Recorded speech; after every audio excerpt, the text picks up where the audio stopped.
Assalamu alaikum, I'm Aisha and you're watching Samaa News. Here are today's headlines.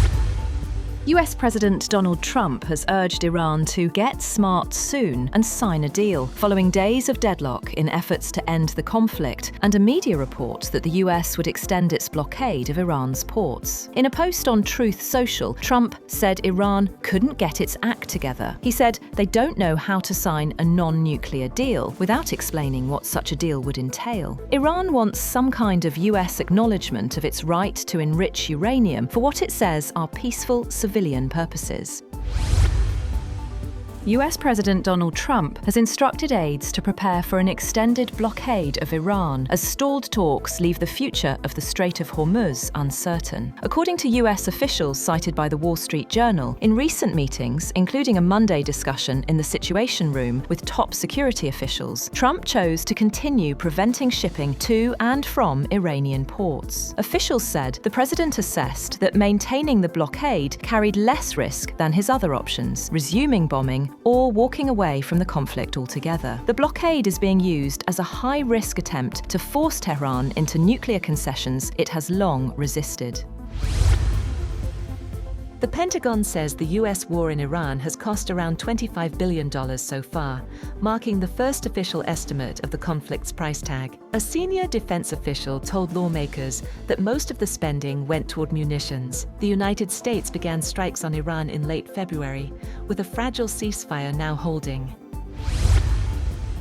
Meanwhile, Trump's approval rating have sank to the lowest level of his current term, as Americans increasingly sour on his handling of the cost of living and an unpopular war with Iran. A new Reuters Ipsos poll, completed on Monday, showed 34% of Americans approve of Trump's performance in the White House, down from 36% in a prior Reuters/Ipsos survey, which was conducted from April 15th to 20th. Trump's popularity has taken a beating since the US and Israel launched a war against Iran on February 28 that has led to a surge in gasoline prices. Only 22% of poll respondents approved of Trump's performance on the cost of living, down from 25% in the prior poll.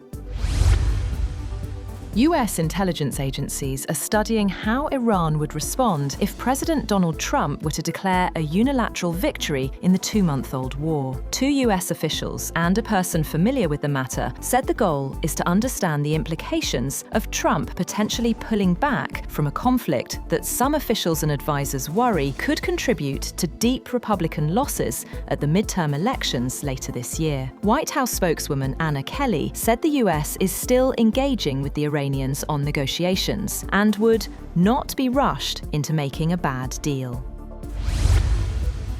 Britain's King Charles has told the US Congress that the United Kingdom and the United States must remain staunch allies in a more uncertain and dangerous world, even as deep divisions over the war with Iran have strained relations between the two longtime partners. Speaking during a rare joint meeting of the Senate and House of Representatives, Charles called for unity in defending democracy, supporting Ukraine, strengthening NATO, and resisting isolationism. He told US lawmakers that, whatever differences and disagreements they may have, they stand united in their commitment to uphold democracy and protect their people from harm. The speech was repeatedly interrupted by applause, with around 12 standing ovations during the address.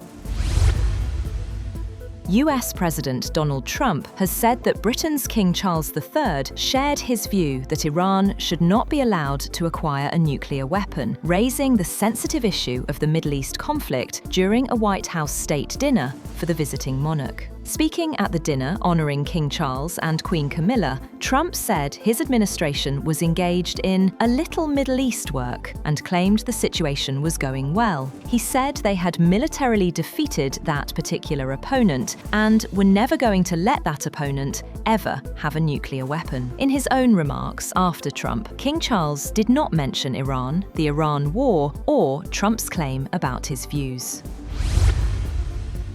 Israel has quietly expanded a restricted zone inside Gaza, according to new maps sent to aid groups, placing thousands of displaced Palestinians inside an area where Israeli occupation forces could operate. Aid agencies say the shifting boundaries have created fear and confusion, with residents worried they could suddenly find themselves in a live military zone. That's all for now. For more updates, visit www.samaa.tv. Thank you for watching Samaa News.